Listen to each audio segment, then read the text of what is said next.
છે પોલિટિક્સ કે પૈસો બધે અમે ગુજરાતી યાર અત્યારે છે ને આ લોકો યંગ જેનઝી પીપલ ઓકે એ લોકોનો એક ક્વેશ્ચન હોય કે are you a mountain person or a C person who are you I've never been to that kind of mountains. એટલું બધું ગયો નથી.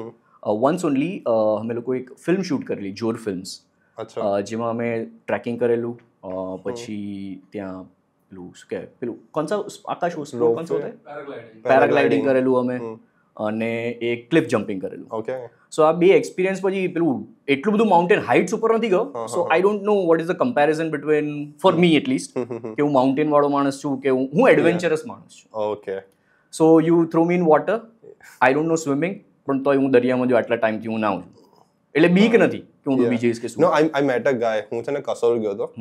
Don't ask me for what reason but I went to Kasol. જેટલા લોકો આ કહેતા હોય ને એનું રીઝન અમને ખબર પડી જાય. આઈ થિંક એના માટે જ કહે છે. એ ઇનડિરેક્ટલી તમે કહેવા માંગતો હોય કે મારું રીઝન આ છે, પણ બસ તમે પૂછતા નહીં. યા તો ત્યાં છે ને હું એક ગુજરાતી પર્સન જ મળ્યો હતો. So he was living there for a year.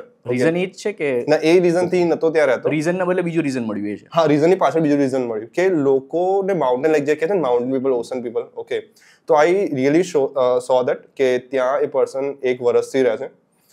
He is doing his job only okay, work from guest house જે કહેવાય ઓકે, એવી રીતે ત્યાંથી જ કામ કરે છે. He studied from he did his master from Nirma.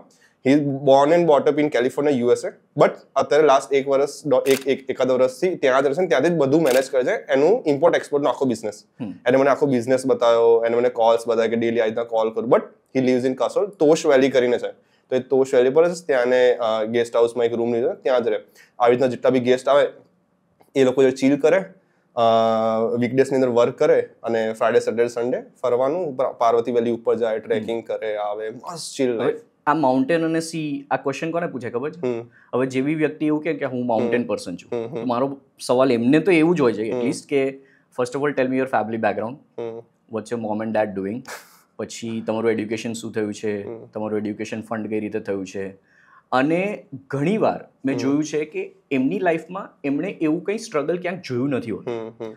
So May B while એ લોકો 20ના દશકમાં આવ્યા હોય ત્યારે એ લોકો માટે પોસિબિલિટી હતી કે એ લોકો માઉન્ટેન બી જઈ શકે અને સી બી જઈ શકે અને ડિસાઇડ કરી શકે કે હું માઉન્ટેન વાળો વ્યક્તિ છું કે સી વાળો વ્યક્તિ છું. જ્યારે અમુક લોકો જેમ કે હું છું રાઈટ, મેં સ્ટ્રગલ જોઈ છે. હવે દેટ ડઝન્ટ મીન કે જે લોકો પાસે પૈસા હતા એ લોકોએ સ્ટ્રગલ સાવ જોઈ જ નથી. એમની સ્ટ્રગલ આખી અલગ જ છે. એમની સ્ટ્રગલ એકચ્યુઅલીમાં શું હોય છે ખબર છે? કે એમના બાપા પાસે જો 100 કરોડ હોય ને તો એ 100 કરોડના 200 કરોડની જિમ્મેદારી એની ઉપર આવી જાય છે. અલગ ટાઈપનું પ્રેશર છે. અલગ ટાઈપનું pressure. I have rich friends as well and I have poor friends as well and I have seen both these journeys. I think Animal Ranbir Kapoor defines that kind of person કે I won't comment on that because that is a completely different set of movie. એમાં rich kid વાળું નથી બતાવ્યું. that is a completely different set કે જ્યાં પપ્પાનો પ્રેમ એકચ્યુઅલીમાં એવો હોય છે, નો ડાઉટ હોય છે, ટોક્સિક, પણ દરેક ફેમિલીનું અલગ. એટલે જે મૂવીનું કદાચ નામ ફેમિલી છે કે it is a specific set of family members કે જેમની પરવરિશ એ ટાઈપની છે કે એમાં એવું બતાવ્યું છે. એ જ રીતે કબીર સિંહમાં બી, કેમ કે એ ડિરેક્ટર એ છે સેમ, કબીર સિંહમાં બી જે એ શાહિદ કપૂરનો રોલ છે તો એમાં બી એનું ફેમિલી જુઓ તમે રાઈટ. ક્યાંક ને ક્યાંક મારું એ જ કહેવું છે કે માણસને 2 કરોડ આપી દો ને તો એ સી વ્યૂ અને માઉન્ટેન પર્સન છે કે નહીં એ જાણી શકશે. પણ હવે એના પછી એ પ્રેક્ટિકાલિટીઝને કઈ રીતે લાવે છે એની લાઈફમાં અને કઈ રીતે એની લાઈફમાં ગ્રો થાય છે ને એ વધારે એકચ્યુઅલી બહુ તમે ઇન્ટરેસ્ટિંગ વસ્તુ કીધી કે જ્યાં સુધી પૈસા ના આવે ને જ્યાં સુધી તમે ફાઇનાન્શિયલી સ્ટ્રોંગ ના હો ત્યાં સુધી તમે એવું ડિફાઇન ના કરી શકો કે આમ vegan or vegetarian. You are vegetarian always જ્યાં સુધી તમારા પાસે પૈસા નથી. જે દિવસે પૈસા આવશે ને then you will start like cutting out your diet કે હા યાર you know what I will start drinking oat milk. એટલે કે હું જો almond milk I think it's a best for my nutrition. પણ જ્યારે પૈસા નહીં હોય ત્યારે ગાયનું દૂધ ક્યારે આવે? Money shows you choices.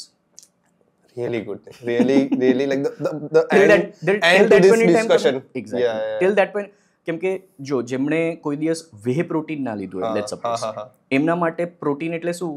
એક ડબ્બો છે. એમને ખબર બી નથી હોતી કે વે બ્લેન્ડ આવે છે, કોન્સન્ટ્રેટ આવે છે, આઇસોલેટ આવે છે. એમના માટે વે પ્રોટીન છે. એમને ખબર નથી કે વે કસીન પ્રોટીન બી આવે છે જે નાઇટ ટાઈમ પ્રોટીન કહેવાતું હોય છે. ફેમિલી માટેનું પ્રોટીન અલગ હોય છે, કિડ્સ માટેનું પ્રોટીન અલગ હોય છે. તો એમને ખ્યાલ જ નથી હોતું. The moment you start taking that પ્રોટીનનું powder, that's where you start getting education. તમે નોલેજ લો, ઓકે ફાઇન, 1 કિલોનો લો, 4 કિલોનો લો, 25 કિલો, જે બી.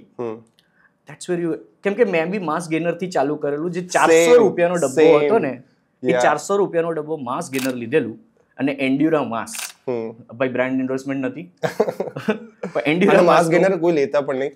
એ શેકર બી નતું લીધું, આપણે પેલો કડસો આવે ને, મેં આનાથી ચાલુ કર્યું હતું, પેલું છાસ વાળું જે હોય ને.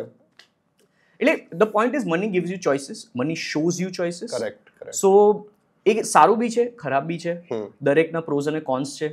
કે જે સ્ટાર્ટિંગથી જ એક પેલું જિંદગી જોઈ લીધી, કેમ કે મેં સ્ટાર્ટિંગથી જ જિંદગી જોઈ લીધી કે ભાઈ બધું આપણા ઉપર જ છે.